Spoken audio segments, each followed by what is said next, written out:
Mampukah Anwar melawan Mahathir dan disingkirkan kerusi Perdana Menteri? Sejarahnya, Mahathir pada tahun 1969 paksa Tunku Abdul Rahman untuk letak jawatan.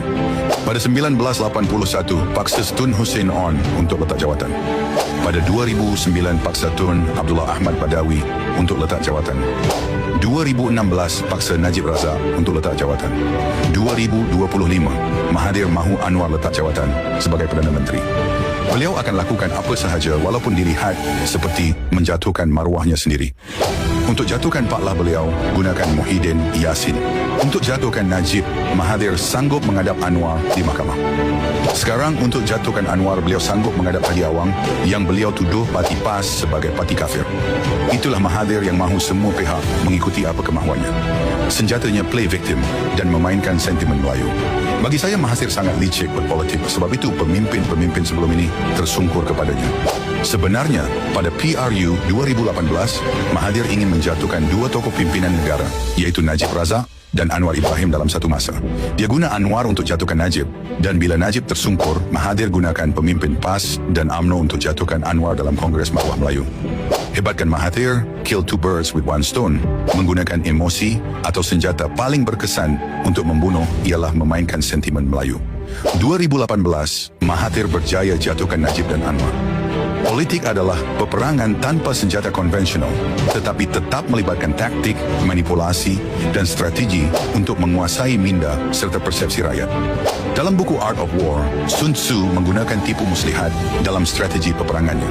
Petua peperangan baginya adalah penting kerana pasukan yang gagah mestilah diperdaya supaya ia kelihatan tidak berdaya.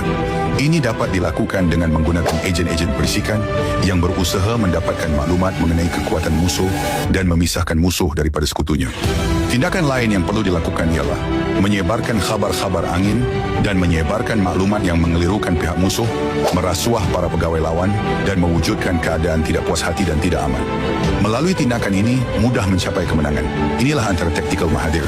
Kita sering lihat jika SPRM mengambil tindakan kepada kroni-kroni Mahathir, maka muncullah Mahathir dengan pelbagai agenda. Saya tidak dapat bayangkan jika bukan Anwar menjadi Perdana Menteri, begitu gembira penyakau-penyakau wang rakyat bermaharajalela. Saya tinggal di Cyberjaya sudah lebih 2 tahun. Saya tertekan melihat lebuh raya yang terbiar di sini. Rupa-rupanya ia adalah lebuh raya yang sepatutnya memudahkan warga KL ke KLIA. Malah untuk mereka yang tinggal di Cyber South, Dengkil, Bandar Warisan dan kawasan sekitar. Tetapi jutaan orang rakyat Malaysia menjadi mangsa kepada rakan Mahathir. Projek Lebuh Raya Max 2 sepanjang 18 km yang menghubungkan Putrajaya ke Lebuh Raya KLIA dimulakan pada tahun 2016 dan dijangka siap pada akhir 2019. Namun sehingga kini pembinaan masih belum selesai dengan kemajuan projek hanya mencapai 89%. Yang paling mengejutkan, Ketua Pesuruh Jaya SPRM Azam Baki berkata, golongan profesional seperti juru audit, pakar kewangan dan jurutera digunakan sebagai penerima wang secara berlapis hingga mampu menerbitkan sukuk bernilai lebih 1.3 bilion ringgit wang rakyat. Siapa pemilik Maju Holdings yang mendapat kontrak tersebut?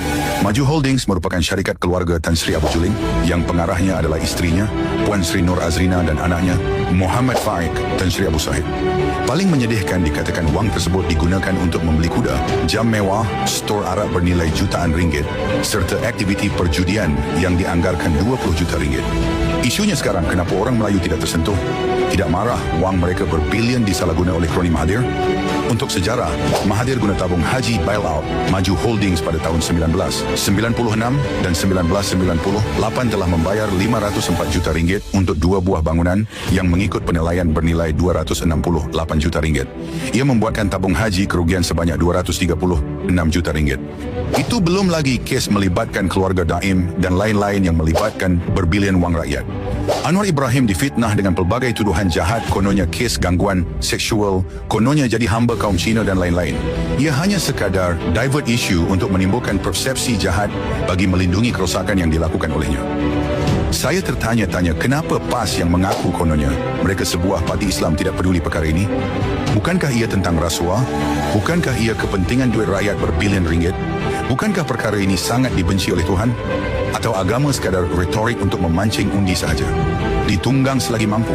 Kali ini seperti biasa, Mahathir mainkan agenda Melayu. Kali ini dia namakan payung besar, kononnya ia jawatan kuasa untuk menangani isu-isu berkaitan masyarakat Melayu yang didakwanya gagal diselesaikan oleh kerajaan semasa. Ia sebenarnya bukanlah masalah Melayu, tetapi masalah kroni-kroninya sudah rasa tidak selamat. Payung besar ini sebenarnya hanyalah agenda politik, tak lebih dari itu. Payung yang tujuannya memayung anak beranak dan kroninya sahaja. Cukup-cukuplah memperbodohkan orang Melayu.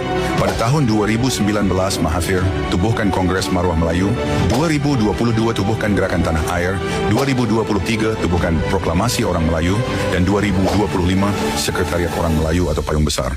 Jadi kita tunggu dan lihat adakah pasukan Anwar di mana Zahid dan Fadilah orang kanannya mampu melawan serangan Mahathir.